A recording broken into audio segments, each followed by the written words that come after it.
Proper noun নাম বিশেষ্য।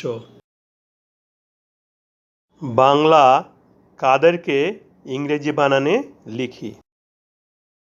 ক এর পরিবর্তে কে, কিউই, কিউ বা সি বসতে পারে।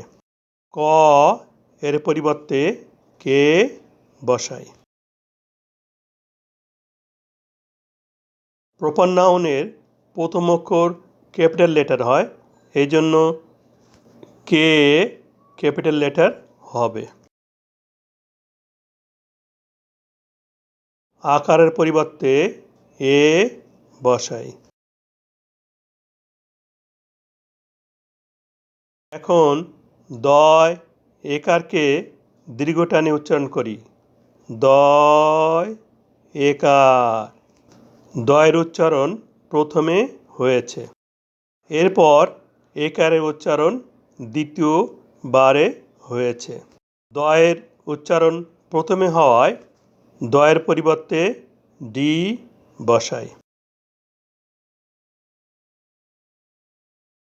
একারের উচ্চারণ দ্বিতীয় পর্যায়ে হওয়ায় এরপরে একারের পরিবর্তে ই বসাই। র এর পরিবর্তে আর বসাই।